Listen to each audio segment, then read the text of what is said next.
Bonjour à tous et bienvenue dans Made in Foot, l'émission qui traite du football martiniquais sous toutes ses formes. Dans ce 5e numéro de la saison 3, nous parlerons de l'actualité de la Régionale 1, mais aussi de la finale de Coupe de France zone Martinique. Nous serons au sein de l'US Diamantinoise pour le grand format de la semaine. Après un mercato très ambitieux, les Diamantinois veulent continuer à grandir et rivaliser avec les Mapipi. Gaël Germani, l'entraîneur de la Samaritaine, nous évoquera son amour pour son club légendaire et nous parlera de cette finale de Coupe de France. Dans la nouvelle rubrique Graines de champion, focus sur le jeune attaquant du club franciscain Nolan Tabar. On accompagnera le franciscain lors de son match face à l'émulation de Schulcher. Mais d'abord, on commence avec l'actu.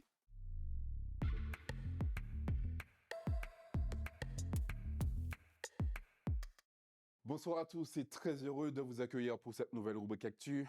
À cette occasion, je suis avec Damien Rosa. Comment ça va, Damien? Ça fait plaisir de te voir. Bonsoir Axel, et ça fait plaisir également. Écoute, j'essaie de faire aller. En sortant de 5 opérations, une transfusion, j'ai encore des broches à retirer. Avec la grâce de Dieu, on est plus loin, on est plus proche de la fin que du début. On le rappelle, tu es l'un de nos meilleurs arbitres martiniquais. Tu nous représentes à l'international. Tu as eu un grave accident en juin dernier. Ça se rapproche, le retour? Écoute, je me suis donné pour objectif janvier. Il y a beaucoup de personnes qui m'ont dit que ce serait plutôt l'année prochaine. Mais je suis de nature optimiste, donc j'essaie de travailler en amont. Malgré la douleur, j'essaie de continuer à travailler. Et puis je pense que janvier, février maximum, je pense que je pourrai reprendre. Très bien. On a hâte de te revoir sur un terrain et de remettre une petite caméra. Ça fut l'un des meilleurs épisodes de la saison dernière. C'est pas faux. C'est vrai. Et moi, Large, comment ça va? Bonsoir. Heureux d'être sur ce plateau, comme toujours. Alias Monsieur Scoop, le Lucky Luke de l'info. Donc, en vendredi dernier, je pensais te donner une info exclusive, mais tu l'avais déjà avant moi. Presque, oui. Tu dors pas. Hein. Ah, je travaille beaucoup. Je suppose que tu sais déjà quand est-ce que Damien va revenir avant Damien. Exactement. Quelle est l'info exclusive pour cet épisode? Alors, ce que je peux dire, c'est que la sélection de Martinique féminine se prépare déjà pour ses prochains matchs, le Salvador et le Honduras. Donc, tous les mercredis, elles s'entraînent. Voilà, il y a des rassemblements. Et au niveau de la liste, les représentants de la sélection de Martinique commencent déjà à contacter certains clubs pour obtenir des renforts d'Europe comme la dernière fois. Très bien. Messieurs, commençons cette actu avec la Coupe de France. La finale s'annonce très très chaude entre la Samaritaine et le Golden Lion ce samedi à Pierre-Aliquer à 19h. Damien, doit-on s'attendre à une grande finale? Mais écoute Axel, j'ose espérer que oui. Hein. On a un rendez-vous incontournable chaque année qui nous donne notre représentant pour le 8e tour de Coupe de France. On a 2 clubs qui ont sûrement à cœur d'être ses représentants.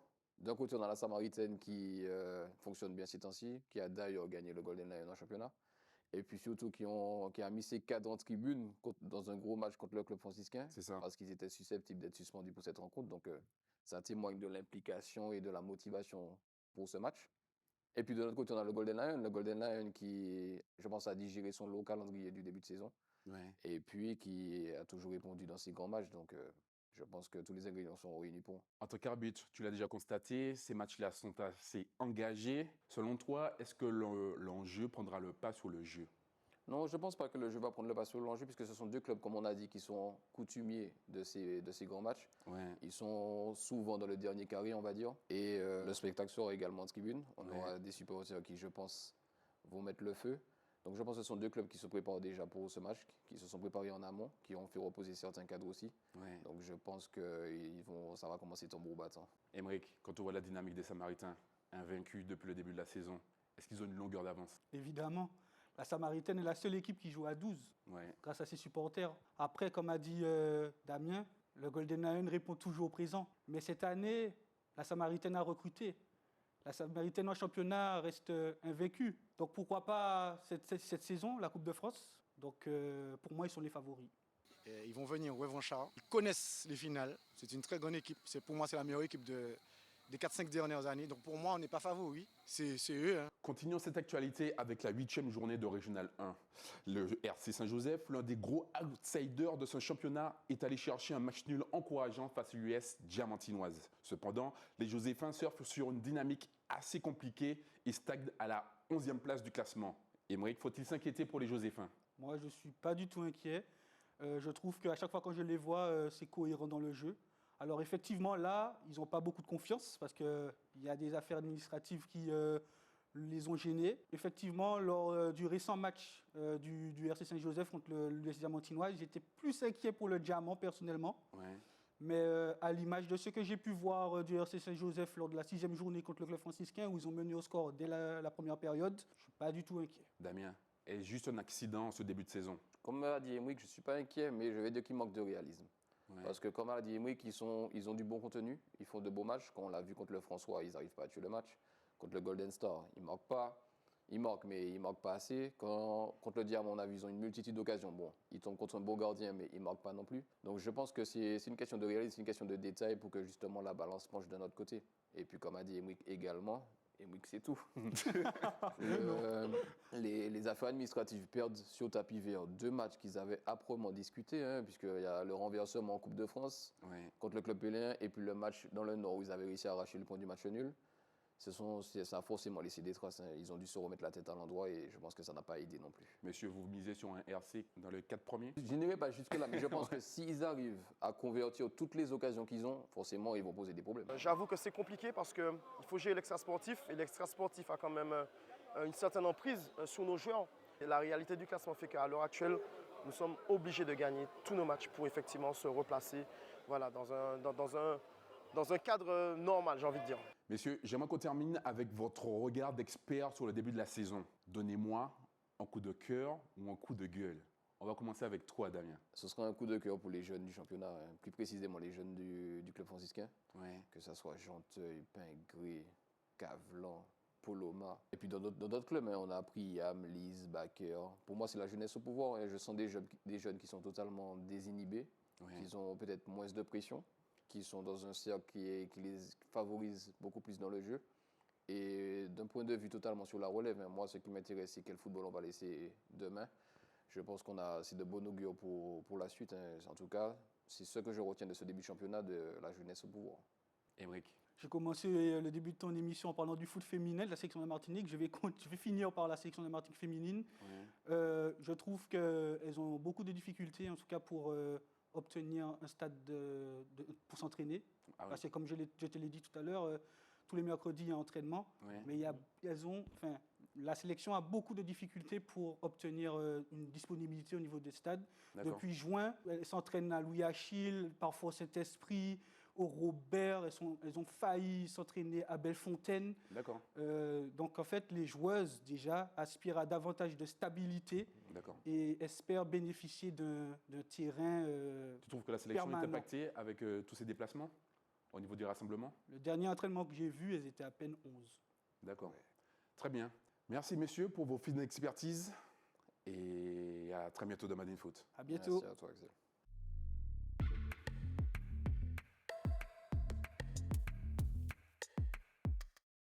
Cette semaine, nous sommes avec l'ambitieuse équipe de l'US Diamantinoise. Après une honorable 6e place la saison dernière, les hommes de Jonathan Telamon veulent clairement s'immiscer parmi les 4 premiers du championnat. Viens entre les deux pour faire le soutien. Viens entre les deux, viens entre les deux, viens entre les deux. Voilà, nous sommes à J-1, match ici contre le RC Saint-Joseph. Demain, l'entame de match, faut-il, c'est bien d'avoir une équipe sur papier. Mais non, la vérité, c'est sur le terrain. Toute l'équipe qui avait dit bandé, nous-mêmes aussi, il faut nous aider.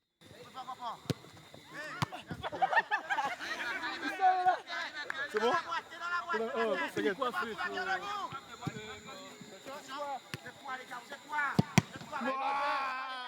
Bon, c'est qui le meilleur tireur de coup franc là? C'est qui veut. T'es déjà dessus là. Belle. Bonne mise, c'est bon ou pas? C'est bon ou pas? C'est bon Alexis?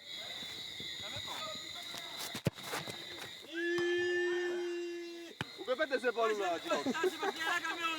Mais non, c'est par nous pas se laisser là. Mais bah on n'est pas bon. Mais comme t'appelles. Mais ça me regarde pas, regarde ça. Tu vois ou pas? T'as fait le Lucas? Est-ce que Alexis? C'est bon, c'est dans la boîte? Mais Alexis, moi j'ai baisé quoi, je sais pas la moitié petit. Bon, nous avons ici. Comment on met des deux là? Tranquille. Il a déjà mis les élastiques aujourd'hui. Vous êtes arrivés en même temps, les retardataires, le coca après l'entraînement. Mathis et Yann, il manque des autres dimanches encore. Si t'as alors. En termes de match, ça. Ou que ouais que monsieur dit je dis on y fait. Il y fait dire oui on y fait dire on y fait. C'est comme ça qu'il faut là qu'on sort d'ici, nous quand aller à l'échauffement, c'est à la bagarre nous aller. C'est important les efforts de faire les efforts pour le groupe, pour toi-même, mais pour le groupe parce que si tu fais pour toi-même, tu t'entraînes aussi comment. C'est pour ça qu'il faut s'entraîner à fond, c'est pour ça qu'il faut pousser la machine. Les gars, pensez à vous cramponner, notamment les défenseurs Brian ou Pani, ou Nigandan. OK. Allez.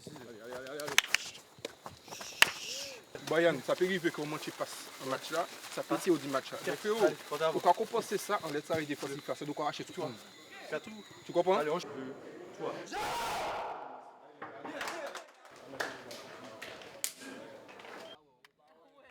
Allez les gars, tout de suite.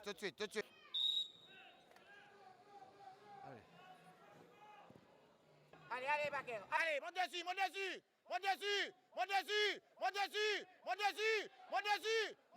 En jeu. Seul. Va. Voilà. Oh, il y a ton contrôle vers la touche, Roger. Tu vas vers l'intérieur. Tu jamais en difficulté. On. C'est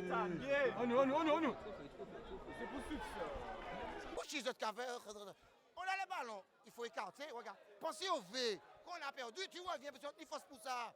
On met 45 minutes, nous avons dormi. Allez-y.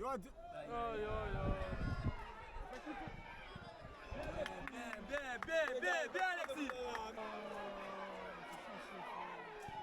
C'est dehors. Bien, Alexis. Allez, Carlo. Allez. Alexis. Oh là là. Merci. On entame de match, les gars. Mais il manque encore quelque chose. On n'arrive pas à trouver, à toucher. Simplicité, les gars. Simplicité dans la transmission. On a vu, on donne.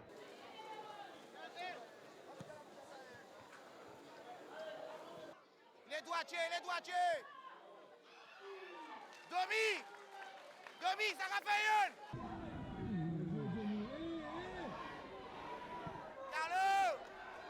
Carlo va l'aider.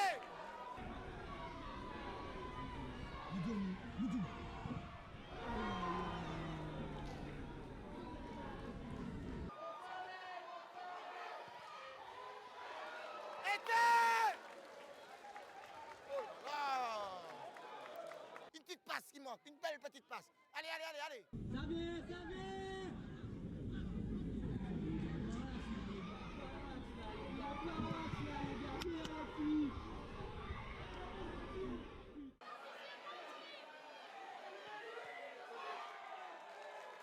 T'as vu la passe qu'on n'a pas la passe. Le gars il va frapper. Voilà. Bien Domi. Kenny. Baker, tapez Boula. Il était en l'autre. Restez concentrés. Tac. Là, gauche, tac.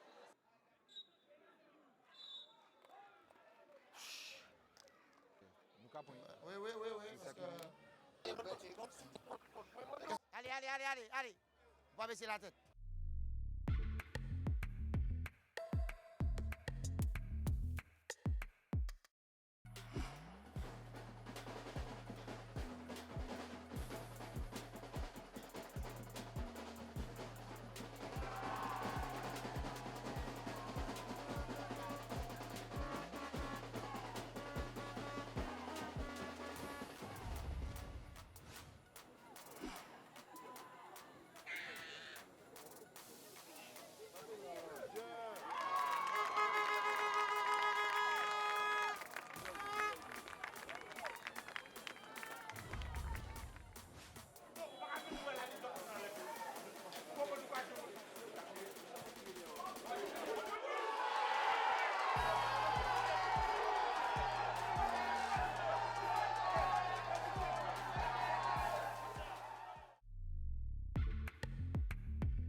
Bonsoir Gaël Germani, comment ça va? Bonsoir Axel, ça va, très bien.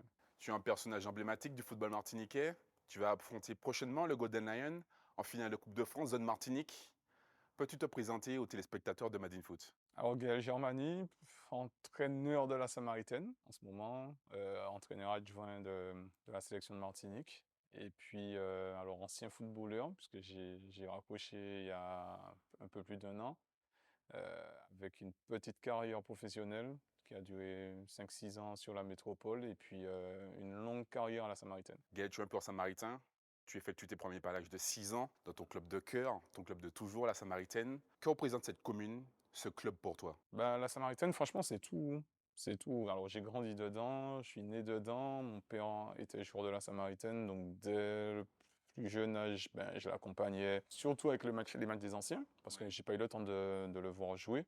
Et puis après, ben, une fois que je suis rentré à la Samaritaine, très jeune, ben, j'ai jamais arrêté. Qu'est-ce qui caractérise le mieux cette commune, ce club? J'ai l'impression que c'est un club à part. Ben, je pense que c'est la ferveur, hein. L'amour que les gens ont pour ce maillot. C'est un club familial qui a des hauts, des bas, mais qui fait dire tout le temps du monde autour de lui. On a des gens qui, par leur amour pour le club, ben, font des choses extraordinaires, qui des fois, ben, ça peut déborder un petit peu, mais ça, c'est par amour que les gens réagissent comme ça. Comme tu le disais précédemment, tu as une carrière professionnelle assez courte. De 2008 à 2013, tu as été repéré dans un match de Coupe de France face à Arles-Avignon. Et tu as joué durant l'âge d'or de ce club. Vous avez effectué 2 montées successives en L2 et en L1. Quel regard portes-tu sur ta carrière pro? Je pense qu'elle a été effectivement très courte. 5 ans, 5 ans et demi, je pense que c'est pas une grande carrière. Mais après, elle a été intense. Jouer en Ligue 1 pour un joueur qui quitte la Martinique à 24 ans, c'était pas envisageable au moment de signer à Arles, hein. Et puis après, je pense que c'est une aventure exceptionnelle que je ne vais pas oublier et où j'ai pris beaucoup de plaisir quand même. Tu décides de rentrer en 2013, tu rejoins l'équipe première, puis vient le moment où tu deviens entraîneur. Comment s'est passée la transition? Effectivement, j'ai eu l'opportunité de rentrer en ayant rencontré aussi le maire de Sainte-Marie. Je savais déjà où je remettais les pieds, en tout cas professionnellement. Derrière, sportivement, j'avais aucun doute que c'était à la Samaritaine qu'il fallait revenir. Ouais. J'ai eu une deuxième opération des ligaments croisés, donc l'autre genou a lâché. Et effectivement, ça correspondait à la période où la Samaritaine était rétrogradée en R2. Et changement de comité, changement de direction du club. Et voilà, ils m'ont proposé l'opportunité d'entraîner. Donc voilà, c'est arrivé assez rapidement. C'est vrai que j'ai relevé le challenge parce qu'à ce moment-là, ben, je ne pouvais pas non plus jouer puisque j'étais en rééducation. Ça s'est plutôt bien passé puisqu'on était en R2, on accède à la R1 après 1 an. Et puis surtout la finale de Coupe de Martinique à Dillon. Selon toi en tant qu'entraîneur, quels seraient les axes d'amélioration? Me conditionner à être entraîneur, hein, parce que jusqu'à maintenant, je vais vous faire une confidence, moi j'attends qu'il manque un jour à l'entraînement pour jouer. donc je ne suis pas encore dans l'esprit d'être entraîneur à 100%, mais je pense que ça ne va pas tarder parce que là j'ai bien compris que physiquement ça va être compliqué de rejouer. Et justement, Gaël, on a l'impression que tu es à la tête de l'équipe à chaque fois par urgence, en 2016, mais aussi en 2020. As-tu réellement envie d'entraîner? Alors maintenant oui. Est-ce que tu prends ce rôle à cœur? Oui, je pense que je le prends sérieusement. Être entraîneur de foot, c'est pas seulement entraîner les joueurs le soir. Ouais. Derrière, il y a plein de choses. Il y a de la logistique, il y a de l'intendance, il y a le facteur social aussi qui rentre en compte. Maintenant, je pense que je m'investis un petit peu plus dans cette partie-là. Et c'est vrai que là, je pense que je suis presque prêt à être complètement entraîneur. Ces 2 dernières saisons, je t'ai senti plutôt fatigué, il y avait un peu de lassitude. As-tu songé à arrêter? Alors, pas arrêter, c'est vrai qu'à des moments, on est exigeant.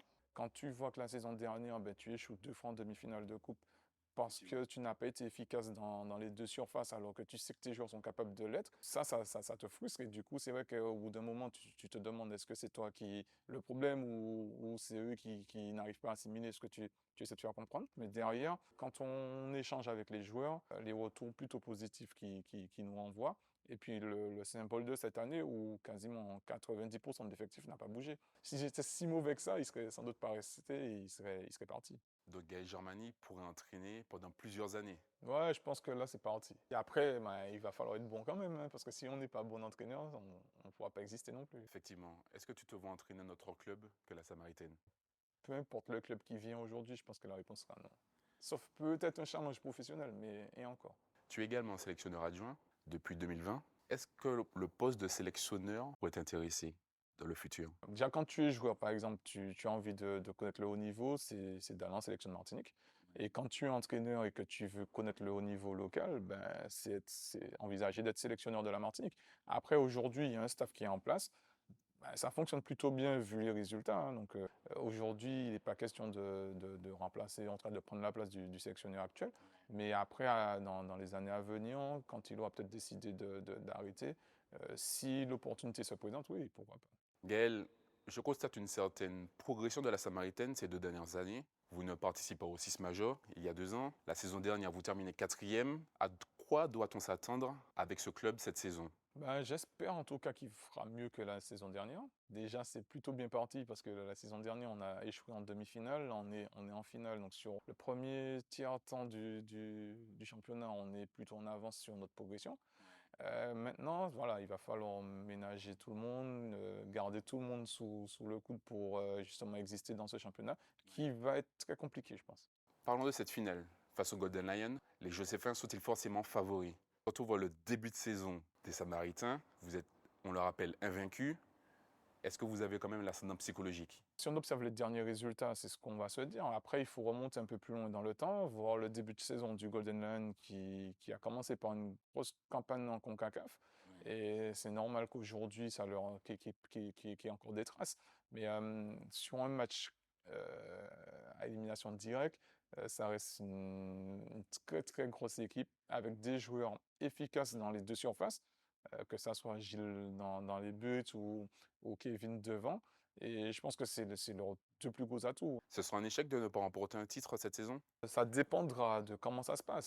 Si effectivement, alors la demi-finale de la saison dernière contre le Golden Lion, on a été frustrés, mais on n'a pas été ridicule, donc on n'était pas déçus. Samedi, si par exemple tu passes à côté de ton match, oui, là tu peux être déçu. Mais si tu perds contre le Golden Lion, il n'y a pas de quoi rougir. Aujourd'hui, j'ai la chance d'avoir un comité qui ne met pas trop de pression. D'accord. Et qui sont là, le comité il est là justement pour faire grandir le club. Depuis 2-3 ans, le club grandit. Aujourd'hui, on n'a aucune pression pour aller chercher ou décrocher un titre. Très bien. Merci Gaël Germani d'avoir répondu à mes questions. Que puis-je te souhaiter pour cette saison? De faire mieux que la saison dernière, ça serait déjà pas mal.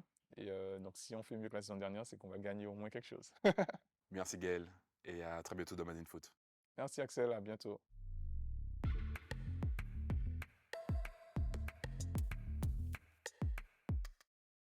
Focus sur la graine de champion de 14 ans, Nolan Tabar. Le buteur du club franciscain se prépare à rencontrer l'émulation de Schellcher lors de la 2e journée Challenge Crédit Agricole.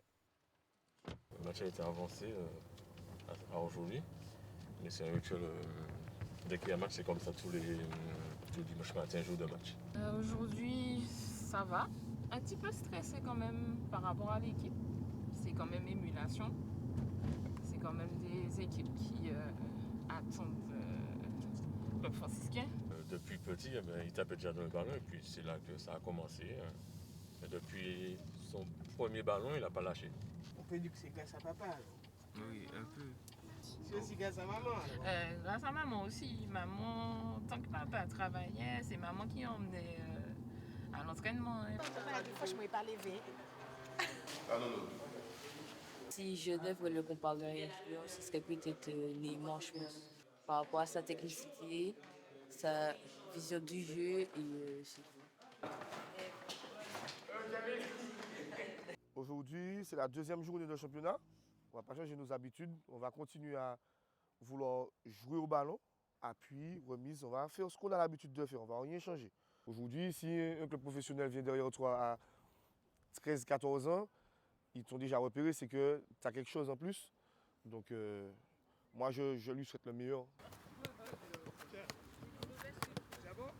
Tu passes bien pour à l'école? Calme. Oui. Tu as des bonnes notes? Oui. Comment tu vois ça?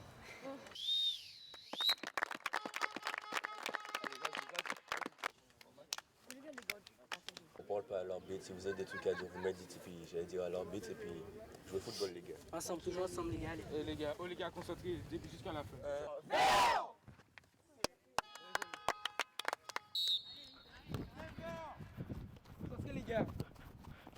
Va.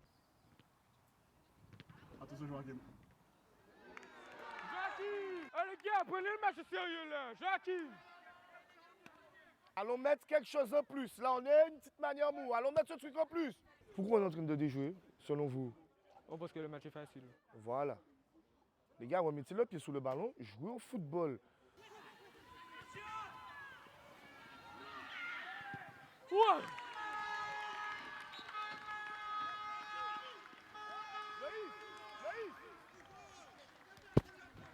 Mais.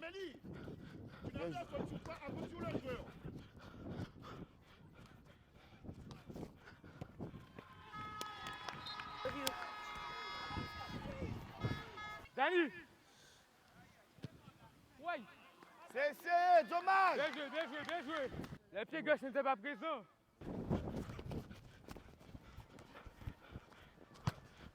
Oh oui! Ah non, retrait! On mène 2-1. C'est bien, on revient au score, on mène maintenant. Mais moi, je ne suis pas satisfait de ce qu'on produit. Mais moi, j'ai envie de mener, mais en ayant du football. Je veux voir du jeu, les gars. Non. Quand tu arrives dans la zone de finition, fais les buts. Vas-y. Faut un but. Ah! Oh, tu sais que t'as pas, va pas, ma fille. Non, rien.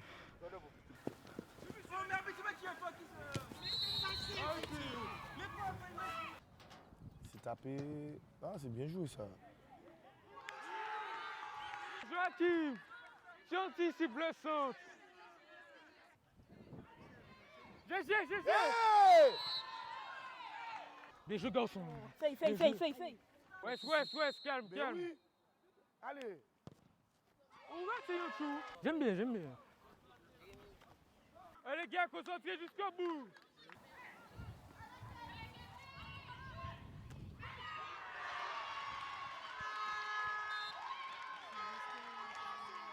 Bien, garçon.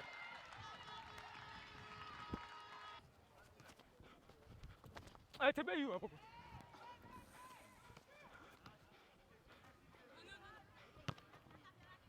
T'inquiète, pas méchant. Bien joué.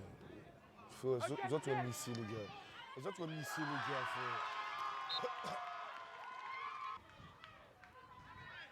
Bien joué, messieurs. Bien joué, les gars, bien joué. Bien joué.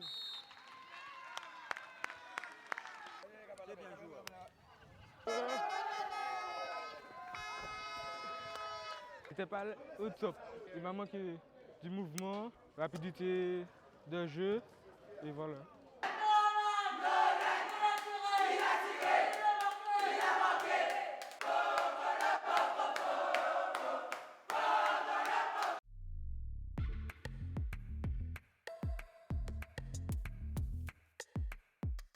Prenons la direction du stade Louis-Achille où s'est déroulé l'incontournable tournoi des anciennes gloires, entreprises et presse. L'équipe à l'abordage remporte une fois de plus cette 6e édition. Cette année, on a eu une vingtaine d'équipes.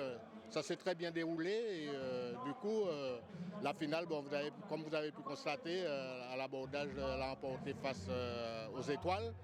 Donc c'est un coup exceptionnel cette année. Nous étions les tenants du titre. Nous conservons notre trophée, on va dire que la mission accomplie.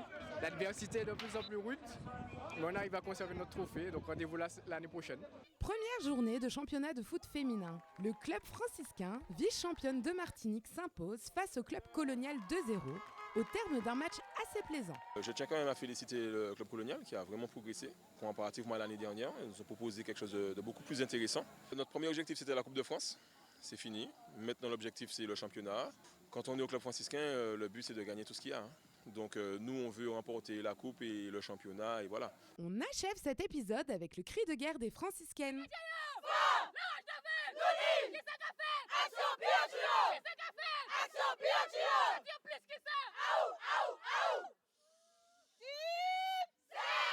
Merci de nous avoir suivis et à bientôt dans Made in Foot.